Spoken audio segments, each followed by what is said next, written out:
सबको नमस्कार। दिल्ली के अंदर अब धीरे धीरे कोरोना की स्थिति बेहतर होती जा रही है। उसी को देखते हुए पिछले हफ्ते से हम लोगों ने अनलॉक करने की प्रक्रिया शुरू की थी। ये ज़रूरी है कि अगर कोरोना की स्थिति बेहतर हो रही है तो अर्थव्यवस्था को वापस पटरी पे लाना भी बहुत ज़रूरी है। पिछले हफ्ते हमने कंस्ट्रक्शन वर्कर्स और फैक्ट्री, ये दो सेक्टर्स खोले थे। पिछले एक हफ्ते से कंस्ट्रक्शन एक्टिविटीज़ और फैक्ट्री दोनों खुले हुए हैं, लेकिन कोरोना की स्थिति अभी कंट्रोल में है। पिछले 24 घंटे में लगभग 400 के करीब केस आए हैं। 500 से भी कम हो गए अब केसेस। 400 के करीब केसेस आए हैं और 0.5% के करीब पॉजिटिविटी बची है, संक्रमण दर बची है। तो स्थिति काफ़ी कंट्रोल में है और भगवान करे ऐसे ही कंट्रोल में रहे। तो ये वाला जो लॉकडाउन पिछले हफ्ते ऐलान किया था वो सोमवार को सुबह 5 बजे तक है। उसके आगे भी लॉकडाउन जारी रहेगा, लेकिन काफ़ी सारी और एक्टिविटीज़ में रियायत दी जा रही है, उनको खोला जा रहा है। एक तो जितने बाज़ार हैं, मॉल्स हैं, उनको खोला जा रहा है ऑड इवन के बेसिस पे, कि आधी दुकानें एक दिन खुलेंगी, आधी दुकानें दूसरे दिन खुलेंगी, आधी दुकानें एक दिन, आधी दुकानें दूसरे दिन। 10 बजे से सुबह 10 बजे से शाम को 8 बजे तक दुकान नंबर के हिसाब से, ऑड इवन के हिसाब से दुकानें खोली जाएंगी। दूसरा, जितने दिल्ली में सरकारी दफ्तर हैं, उन सरकारी दफ्तरों में ग्रुप ए ऑफिसर्स जो हैं वो 100% काम करेंगे और ग्रुप बाकी उसके नीचे वाले जो हैं वो 50% काम करेंगे। लेकिन जो एसेंशियल सर्विसेज में काम करने वाले कर्मचारी हैं वो 100% काम करेंगे और हर एचओडी डिसाइड करेगा कि किसको एसेंशियल सर्विस कहना है और किसको 50% करना है और किसको 100% करना है। जितने प्राइवेट ऑफिसेज हैं उन सभी प्राइवेट ऑफिसेज में 50% मैन पावर के साथ वो खोले जा सकते हैं। और लेकिन कोशिश करेंगे कि ज़्यादा से ज़्यादा लोग वर्क फ्रॉम होम करें और अपने प्राइवेट ऑफिसेज कोशिश करें अपने टाइम को स्टैगर करने की, कि ताकि सब लोग एक साथ सड़क पे ना आए। दूसरी चीज़, जो स्टैंड अलोन शॉप्स हैं और जो एसेंशियल सर्विसेज प्रोवाइड करने वाली शॉप्स हैं वो ऑड इवन के बेसिस पे नहीं, वो रोज़ खुलेंगी। दिल्ली मेट्रो 50% कैपेसिटी के ऊपर चालू की जा रही है और ई कॉमर्स के ज़रिए जो सामान बेचने की प्रक्रिया है वो चालू रहेगी।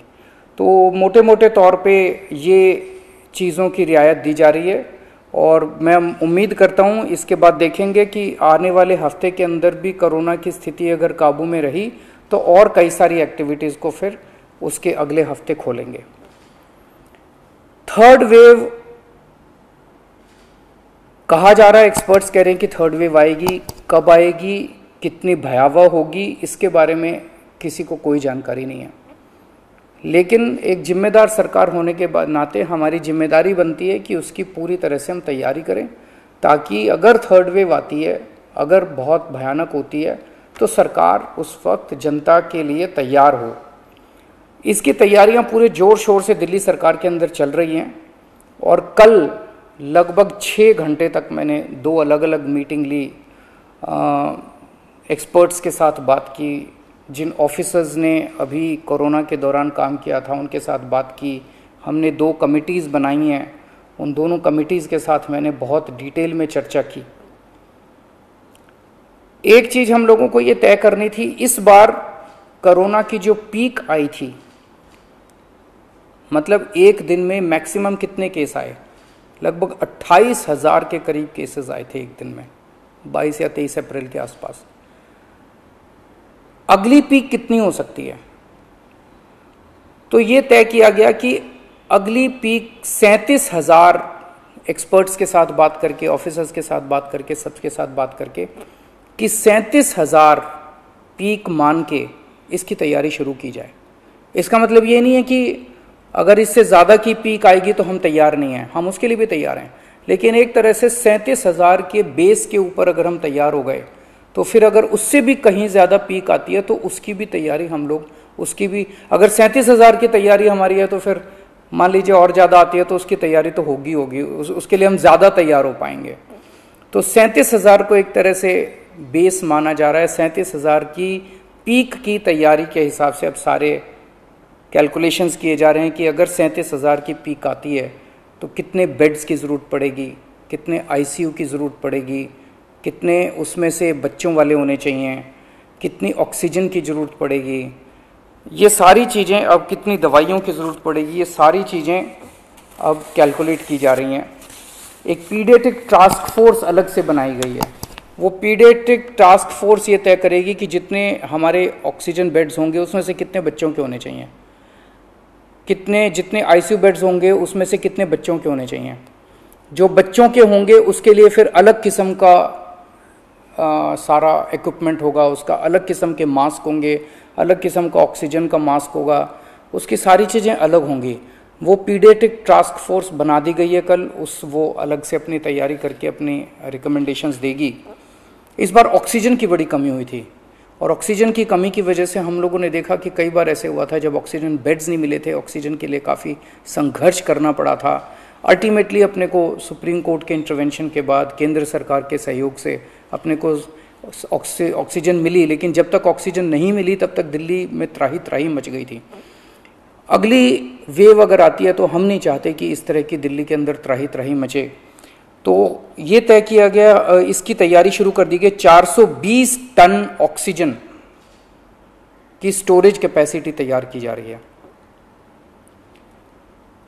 इंद्रप्रस्थ गैस लिमिटेड से बात की गई है और उन्हें 150 टन ऑक्सीजन प्रोडक्शन का प्लांट, 420 टन ऑक्सीजन तो स्टोरेज कैपेसिटी क्रिएट की जा रही है और 150 टन ऑक्सीजन प्रोडक्शन करने के लिए उनको प्लांट लगाने के लिए कहा गया है। उन्होंने कहा 18 महीने लगेंगे, लेकिन जो भी है शुरुआत कहीं ना कहीं तो अपने को करनी पड़ेगी।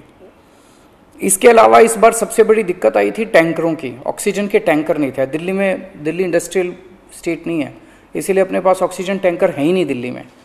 तो 25 ऑक्सीजन टैंकर्स खरीदे जा रहे हैं ताकि अगर इस तरह की दिक्कत आए ऑक्सीजन की तो हमारे पास अपने टैंकर होने चाहिए। 64 छोटे छोटे ऑक्सीजन के प्लांट्स लगाए जा रहे हैं, वो ऑलरेडी लग रहे हैं और हमें उम्मीद है कि अगले कुछ हफ्तों के अंदर, 1-2 महीने के अंदर ये 64 ऑक्सीजन प्लांट्स लग के तैयार हो जाएंगे। अब ये जो हमने डिसाइड किया कि 37,000 केसेस की पीक के हिसाब से हम काम करेंगे, तो उसके हिसाब से तय किया जाएगा कि कितने ऑक्सीजन बेड्स की ज़रूरत होगी, कितने आईसीयू बेड्स की ज़रूरत होगी। उसके हिसाब से फिर तय किया जाएगा कि कितने ऑक्सीजन सिलेंडर्स की ज़रूरत होगी। जैसे अभी थोड़े दिन पहले हमने 6,000 सिलेंडर चाइना से इंपोर्ट किए थे, तो और कितने ऑक्सीजन सिलेंडर्स की ज़रूरत होगी और कितने ऑक्सीजन कॉन्सेंट्रेटर्स की ज़रूरत होगी। अगले आने वाले 1-2 महीने के अंदर ढेर सारे ऑक्सीजन कॉन्सेंट्रेटर्स दिल्ली सरकार खरीदने जा रही है। दवाइयों को लेकर 2 अहम निर्णय किए गए। एक तो ये कि इस वेव में ये देखा गया कि व्हाट्सएप खूब तेजी से, व्हाट्सएप के ऊपर दवाइयाँ खूब तेजी से प्रिस्क्राइब की जा रही थी और उसके ऊपर मतलब बात फैल जाए कि ये दवाई बड़ी अच्छी है, तो पूरे समाज के अंदर, पूरे शहर के अंदर, पूरे देश के अंदर उस दवाई की अफरा तफरी मच जाती है। तो एक डॉक्टर्स की और एक्सपर्ट्स की टीम बनाई जाएगी। अगर किसी दवाई की डिमांड होती है तो वो डॉक्टर्स एग्जामिन करके बताएं कि इस दवाई से कोरोना में फ़ायदा होगा कि नहीं होगा। अगर डॉक्टर कहते हैं होगा तो सरकार उस दवाई को मुहैया कराने की कोशिश करेगी, और डॉक्टर अगर कहते हैं कि ये दवाई बिल्कुल बेकार है, इससे कोरोना में कोई फ़ायदा नहीं होगा और लोग इसके पीछे भागना बंद करें, तो जनता को उसके बारे में जागरूक किया जाएगा कि इस दवाई के पीछे भागना बंद कीजिए। एक ये। दूसरा, जो जो इम्पॉर्टेंट दवाइयाँ हैं उनकी लिस्टें बना ली गई हैं, उसका कितना बफर, कितना स्टॉक चाहिए होगा उतना बफर स्टॉक क्रिएट किया जाएगा। अब एक्सपायरी डेट्स किस दवाई की कितनी है, एक्सपायरी डेट्स को ध्यान में रखते हुए उन सभी दवाइयों का बफर स्टॉक क्रिएट किया जा रहा है, ताकि अगर जरूर, और प्राइवेट अस्पतालों के भी आदेश दिए जा रहे हैं कि वो भी अपने बफर स्टॉक्स इस तरह से तैयार रखें ताकि अगर महामारी आती है तो हम उसके लिए तैयार रहें। इसके अलावा 2 जीनोम सीक्वेंसिंग लैब्स बनाई जा रही हैं एलएनजेपी हॉस्पिटल में और आईएलबीएस में, ताकि हमें भी पता रहे कि दिल्ली के अंदर जो भी वेरिएंट आ रहा है वो वेरिएंट कौन सा वेरिएंट है, पुराने वाला है या कोई नया वेरिएंट आ गया है, और हमें इस बारे में क्या एहतियात बरतने की ज़रूरत है, हम एक्सपर्ट से पूछ सकते हैं। तो ये बहुत सारी चीज़ें कल चर्चा हुई, ये कुछ चीज़ें मैंने आपको बताई हैं और आपको यही आश्वासन देना चाहता हूँ कि आपकी सरकार पूरी तरह से 24 घंटे लगी हुई है इसमें। मैं उम्मीद करता हूँ कि अब कोई तीसरी वेव नहीं आनी चाहिए, उसके पहले हम कोशिश करेंगे अपने लोगों को वैक्सीनेट कर दें, लेकिन अगर तीसरी वेव आती है तो लोगों को तकलीफ़ नहीं होनी चाहिए, इसके बारे में हम पूरी कोशिश करेंगे। नमस्कार।